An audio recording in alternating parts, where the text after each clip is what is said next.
This stray donkey refused to leave the church steps. Then the bell tower started cracking. The first person to notice the donkey on the church steps was Father Thomas Bell, though at first he thought it was only a shadow left behind by the dawn. St. Jude's Church stood at the highest point of Renfield, a small stone village tucked between green hills, sheep pastures, and narrow roads that twisted like old ribbon through the countryside. The church had watched over the village for almost 200 years, its gray bell tower rising above the rooftops, its wooden doors scarred by generations of hands, weddings, funerals, winter storms, and Sunday mornings. Father Thomas had opened those doors nearly every morning for 32 years. He knew every sound the church made, the groan of the hinges in damp weather, the settling creak of the pews, the faint whistle of wind through a cracked pane near the choir loft. But that morning, before he even reached the door, he heard a different sound, a soft bray, low, hoarse, almost pleading. Father Thomas stopped halfway up the path. A donkey stood on the church steps. It was small, gray, thin, and covered in mud from its knees down. Its ears were long and uneven, one standing high while the other bent slightly at the tip. A frayed piece of rope hung from its neck where a halter must once have been.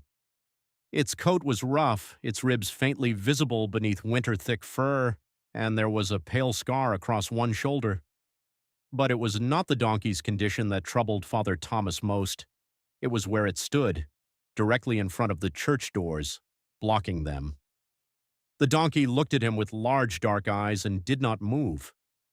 "Well," Father Thomas said softly, gripping the old iron key in his hand, "good morning to you too." The donkey lowered its head. Father Thomas took one careful step forward.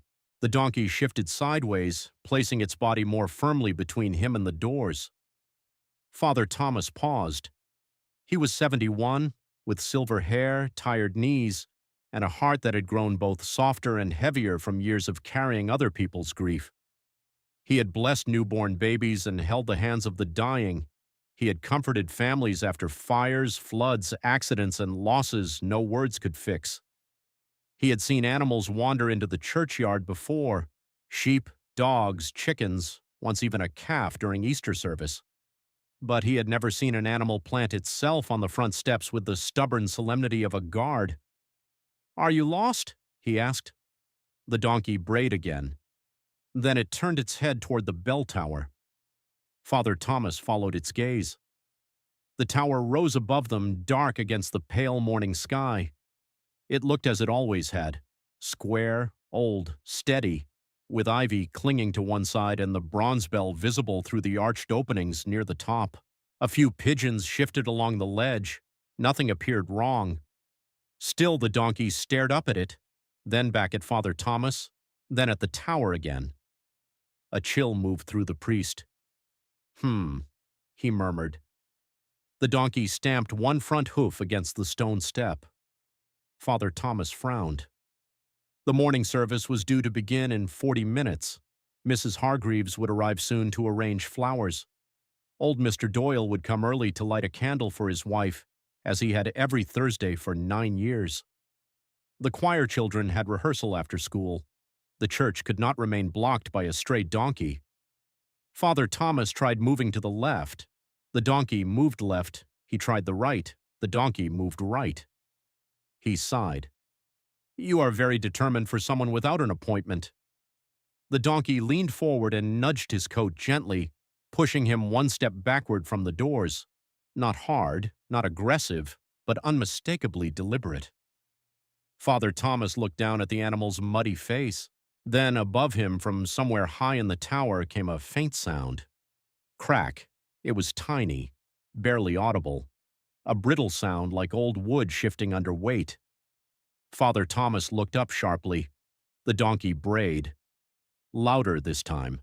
The sound echoed across the empty churchyard. 5 minutes later, Mrs. Agnes Hargreaves arrived carrying a basket of white lilies in a mood sharp enough to cut glass. She was 76, widowed, practical, and had been organizing the church flowers since before Father Thomas became priest. She stopped at the gate and stared. "Father," she called, "why is there a donkey on the steps?" I believe he has concerns about the tower, Father Thomas replied. Mrs. Hargreaves narrowed her eyes. I'm sorry. The donkey turned toward the bell tower and brayed again. Mrs. Hargreaves looked at the tower, then at Father Thomas. Have you had breakfast? I'm not delirious, Agnes. I didn't say delirious. I implied overtired. Father Thomas pointed upward. I heard something crack. That changed her expression. Renfield loved St. Jude's Church not because everyone attended faithfully, but because it belonged to the whole village. Its bell marked weddings, funerals, noon on market days, and danger during storms. The tower had survived lightning strikes, snow, war, and decades of patchwork repairs no one could quite afford to complete properly. Everyone knew it needed attention. Everyone also knew attention cost money. Mrs. Hargreaves set down her flower basket. Where did the donkey come from? I don't know. Whose is it? I don't know that either. The donkey stood between them and the church doors, ears forward. Mrs. Hargreaves approached with the confidence of a woman who had raised 3 sons, 2 goats, and 1 impossible terrier. Move along, sweetheart. We've got flowers to arrange. The donkey did not move. She stepped closer. The donkey gently but firmly blocked her too. Mrs. Hargreaves stopped. Oh, she said. Father Thomas nodded. Yes. Another faint crack came from above, this one louder. Mrs. Hargreaves looked up. A tiny fragment of stone dust drifted from the tower ledge and disappeared in the wind. Her face went pale. Call Martin, she said. Martin Vale was the village builder, stonemason, unofficial engineer, and official grump. He arrived 10 minutes later in a red pickup truck with his teenage granddaughter Lily sitting beside him. Lily had been helping him before school, though mostly by reminding him to eat breakfast and stop calling every modern tool nonsense with batteries. She jumped out first, her dark braids swinging over one shoulder. A donkey? She asked. Yes, Mrs. Hargreaves said. Keep up. Martin climbed out slowly, wearing a wool cap and carrying a toolbox. He was 63, square-built, with weathered hands and the permanent expression of a man who distrusted both politicians and damp walls. He looked at the donkey on the steps. Whose beast is that? No one knows, Father Thomas said. Martin glanced at him. And why am I here? The tower cracked again. Everyone heard it. Lily's eyes shot upward. Granddad. Martin's expression changed instantly. He moved toward the church entrance. The donkey stepped in front of him. Martin stopped. Now, see here. The donkey lowered its head slightly.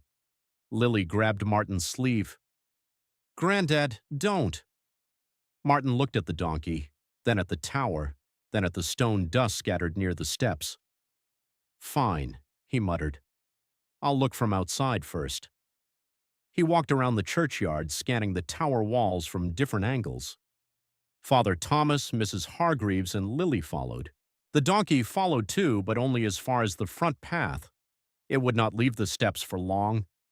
Whenever someone moved toward the church doors, it hurried back to block them. At the north side of the tower, Martin stopped. He said nothing. That frightened Father Thomas more than any curse would have. What is it? Lily asked. Martin pointed. A hairline crack ran down the stone near the base of the bell tower, half hidden behind ivy and rain-darkened mortar. It was thin but long. Farther up, near the old clock face, another crack branched outward like a vein. The heavy rains of the past week had soaked into the aging masonry. Some of the mortar had loosened. One support beam visible through a missing ventilation board looked warped. Martin stepped back. No one goes inside, he said. Father Thomas felt his stomach drop. Is it that bad? Martin did not answer immediately. Then the bell shifted above them. Not rang, shifted. A deep, heavy groan rolled through the tower. The donkey brayed so loudly that pigeons burst from the roof. Martin grabbed Lily and pulled her back. Everyone away from the building, he shouted. They ran. Moments later, a fist-sized piece of stone broke loose from the tower and crashed onto the top step where Father Thomas would have been standing if the donkey had not blocked the door. The sound exploded across the churchyard. Stone shattered, dust lifted. The donkey stumbled backward but did not run. For several seconds, no one spoke. Mrs. Hargreaves pressed a hand to her mouth. Lily whispered, "He stopped you from going in." Father Thomas stared at the broken stone on the step, then at the donkey. The animal stood trembling, eyes wide, body still angled protectively before the door. Martin took off his cap. "I'll call the council," he said hoarsely, "and the fire brigade. That tower's moving." Within half an hour, St. Jude's Church was surrounded by people. The Thursday morning service was canceled. Roads around the church square were blocked.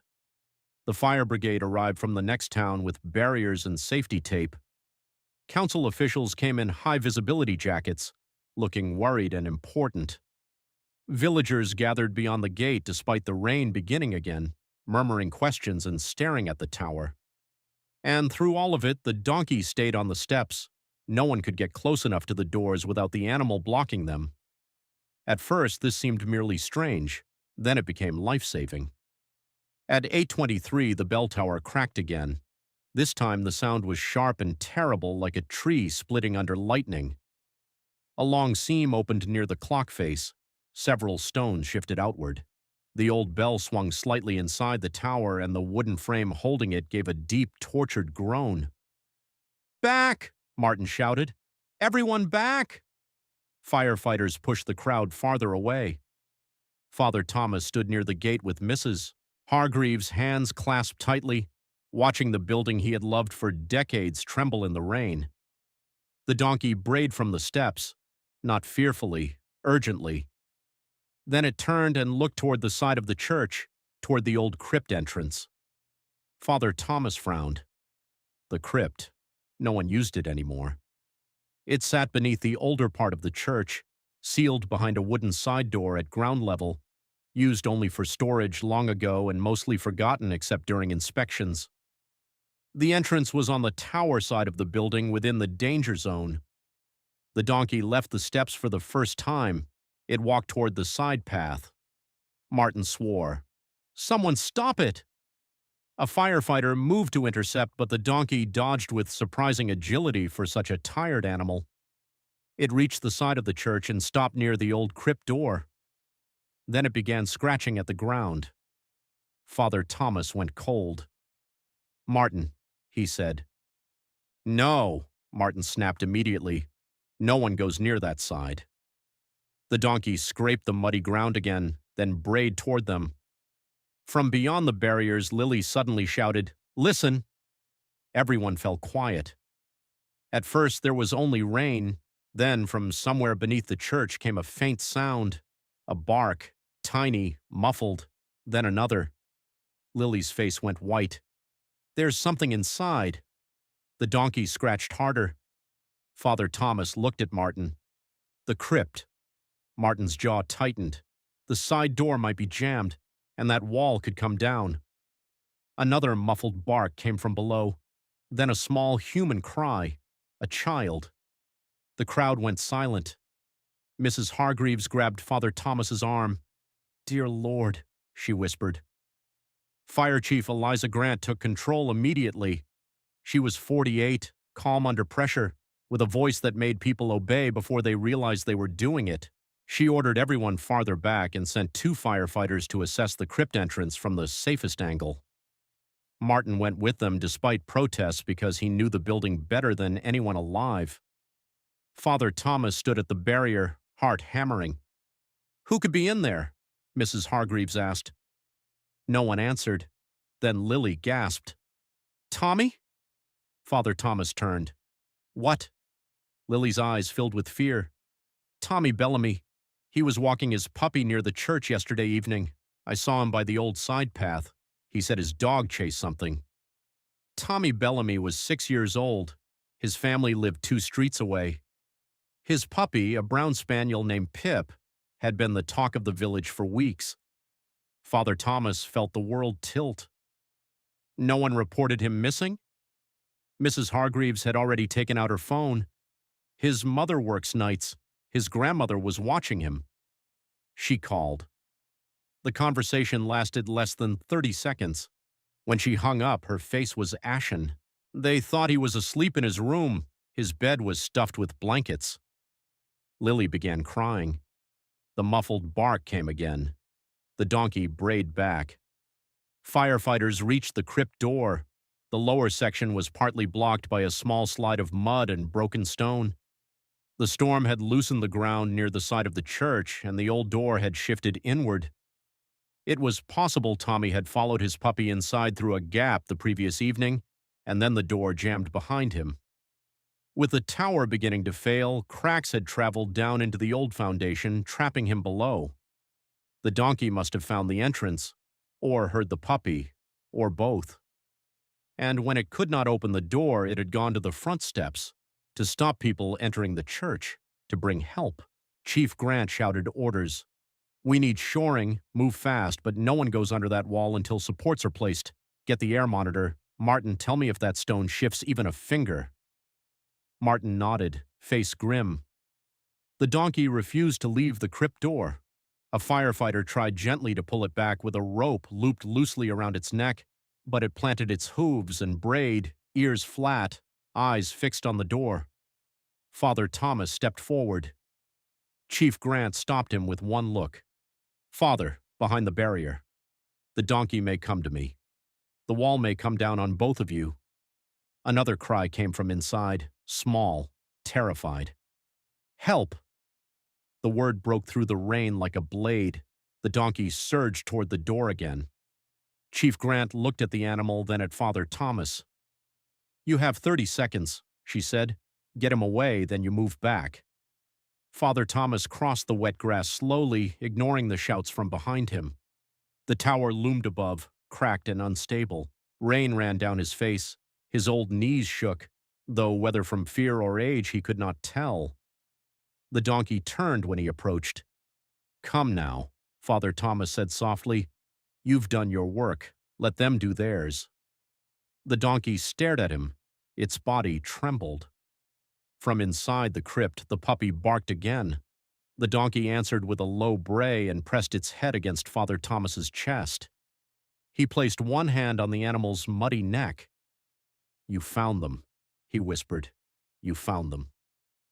Slowly, carefully, he guided the donkey away from the wall. For one awful second, it resisted. Then it seemed to give in, stepping back with him toward the barrier. The moment they cleared the danger zone, a firefighter moved in with a support brace. The rescue took nearly an hour. Every minute felt impossible. The firefighters stabilized the crypt entrance with temporary supports while the tower above groaned in the rain. Martin monitored cracks in the stone, calling out warnings whenever dust shifted or mortar crumbled. Chief Grant coordinated the team with clipped precision. The air inside the crypt had to be checked. The door had to be cut without collapsing the frame. The child had to be reached before the tower worsened. Tommy's mother arrived halfway through, still in her care uniform from the hospital laundry, hair loose, face wild with terror. His grandmother came behind her, sobbing so hard 2 neighbors had to hold her up. Father Thomas met them at the gate. "Is he alive?" Tommy's mother cried. "Yes," Father Thomas said, because he believed it and because she needed to hear it. "We heard him." She collapsed against him, shaking. The donkey stood nearby, rain dripping from its ears. Tommy's mother saw it through tears. "What is that?" Father Thomas looked at the animal. "Our first responder," he said. At last, the crypt door opened. A firefighter crawled inside first, then another. Their voices echoed from beneath the church. "We have the child." The crowd seemed to stop breathing. Seconds later, a firefighter emerged carrying Tommy Bellamy wrapped in a thermal blanket, filthy, pale, crying, but alive. A small brown spaniel puppy squirmed against his chest, licking his chin frantically. The churchyard erupted in sobs and prayers.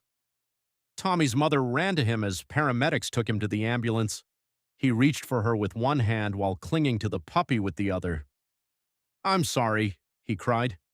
Pip ran in. I went after him. The door shut. His mother held him so tightly the paramedic had to gently remind her to let them check him. Tommy looked over her shoulder. His eyes landed on the donkey. The donkey stayed, he whispered. Father Thomas heard him. So did Lily. Tommy continued, voice trembling. I heard him outside. He kept making noise. Pip barked at him. He didn't go away. The donkey lowered its head, exhausted. Chief Grant looked at Father Thomas. That animal kept people out of a collapsing church and led us to a trapped child. Martin wiped rain from his face and found a structural failure before any of us did. Mrs. Hargreaves crossed herself. Saint Donkey. Martin gave her a look. What? She said. You come up with something better. Minutes after Tommy was placed safely in the ambulance, the bell tower failed. Not completely, but enough. With a roar of stone, wood, and metal, part of the upper tower collapsed inward. The old bell crashed through its rotten frame and slammed into the lower tower wall. Stones burst outward, raining down across the church steps and front path. The place where the donkey had stood earlier disappeared beneath broken masonry. The crowd screamed and surged backward, but the safety barriers held. Dust rolled across the churchyard. When it cleared, St. Jude's still stood, but the tower was shattered. Father Thomas stared at the ruined steps. If the donkey had not blocked the doors, people would have been inside for morning service. Mrs. Hargreaves, Mr. Doyle, the flower volunteers, perhaps even the schoolchildren later that day. And if the donkey had not led them to the crypt, Tommy and Pip might have remained beneath the church when the tower came down. No one spoke for a long time. Then Lily said quietly, He saved everyone. The donkey, as if the statement had drained the last of its strength, folded its legs beneath itself and sank onto the wet grass. Father Thomas hurried to its side. Easy, he said. Easy now. For the first time, everyone noticed how exhausted the animal truly was. Mud caked its hooves. Its shoulder scrape was fresh. The rope around its neck had rubbed the skin raw. Its breathing was shallow. Whatever it had done before reaching the church, whatever distance it had traveled, had taken everything it had. A local veterinarian, Dr. Amelia Ross, was called. She arrived from her clinic within 15 minutes and examined the donkey under a makeshift tarp beside the churchyard. The animal was dehydrated, underfed, bruised, and had rope burns around its neck. It was not old, perhaps 7 or 8, but had clearly been neglected for some time. No microchip, Dr. Ross said after scanning. No proper identification. Abandoned? Lily asked. Possibly, or escaped from somewhere that didn't care enough to look. Father Thomas rested a hand on the donkey's neck. The animal leaned into him. Mrs. Hargreaves wiped her eyes. He can stay with me until we find the owner. Martin snorted. You live in a cottage with a garden the size of a teacup. I'll make room. You cannot keep a donkey in a teacup. Father Thomas looked toward the ruined church, then at the animal who had refused to leave its steps. He'll stay at the rectory garden for now, he said. Mrs. Hargreaves raised an eyebrow. You have experience keeping donkeys? No. Do you have a stable? No. Do you have hay? Father Thomas paused. No. Martin sighed. I'll bring fencing. Mrs. Hargreaves nodded. I'll call the feed shop. Lily knelt beside the donkey. What's his name? Father Thomas looked at the animal's torn rope, muddy ears, and patient dark eyes. He came to St. Jude's, he said. Perhaps Jude. The donkey flicked one ear. Lily smiled. Jude. The name stayed. In the days that followed, the village learned more about what had happened. Tommy had followed Pip through the old crypt gap late the previous evening while his grandmother thought he was playing upstairs. The door, warped by rain and shifted by the failing foundation, had slammed shut behind him. His calls could not be heard from the street because of the thick stone walls and storm winds. Pip had barked through the night. Jude the donkey had appeared at the side entrance sometime before dawn. No one knew where he came from. Tracks found in the mud suggested he had wandered from the old quarry road, crossed the lower field, and entered the churchyard through a broken section of fence.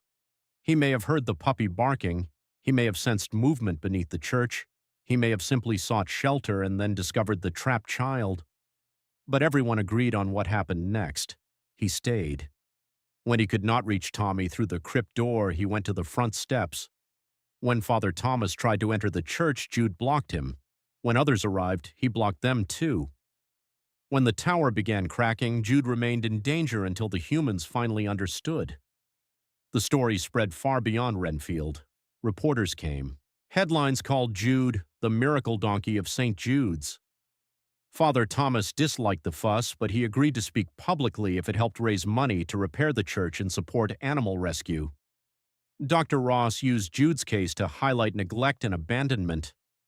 Donations came from nearby towns. Children sent drawings of Jude wearing a halo, which Martin declared architecturally inaccurate. Tommy visited Jude 3 days after leaving the hospital. He arrived holding his mother's hand, Pip trotting beside him on a leash. The boy had a bruise on his cheek and a bandage on one arm, but he was otherwise well. When he saw Jude grazing in the temporary paddock behind the rectory, he stopped.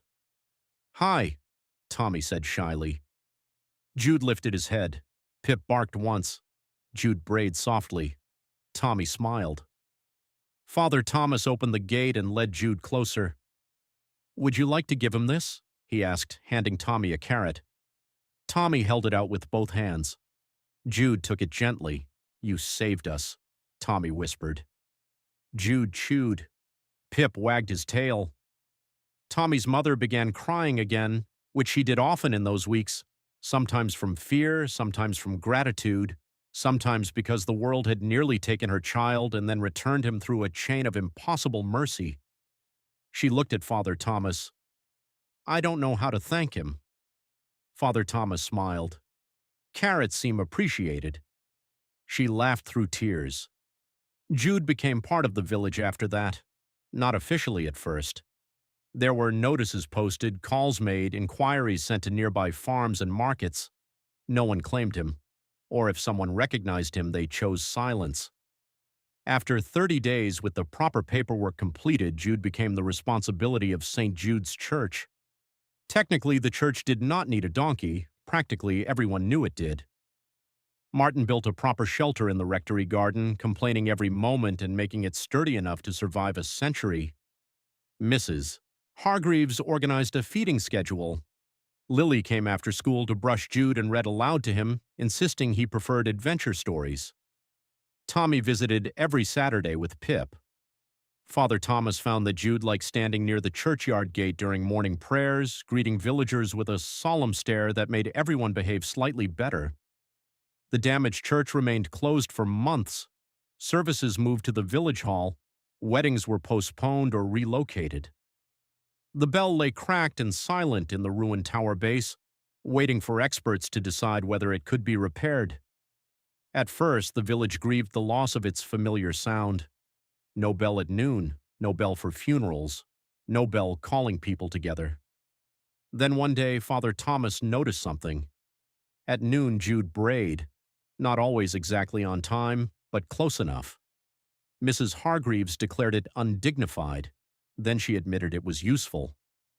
The rebuilding of St. Jude's became a village project. Some gave money, others gave labor. School children painted fundraising posters. The bakery donated bread for work crews. Martin oversaw stone repairs with intense suspicion of anyone under 30 holding a tool. Lily documented the process for a school project titled, "How a Donkey Saved a Building and Also My Granddad's Temper," which Martin refused to read but secretly kept.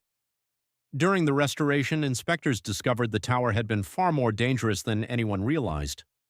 Water damage had rotted internal beams. Cracks had spread into the bell frame.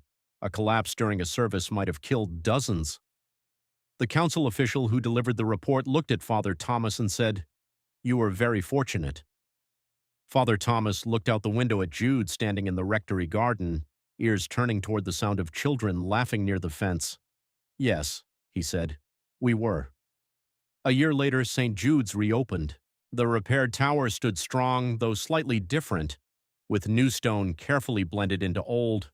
and a restored bell rehung in a reinforced frame. The first ringing was scheduled for a Sunday morning in spring. The entire village gathered in the churchyard. Tommy stood with his mother and Pip. Lily stood with Martin. Mrs. Hargreaves held flowers she had arranged herself. Father Thomas stood at the top of the newly repaired steps, and beside him stood Jude.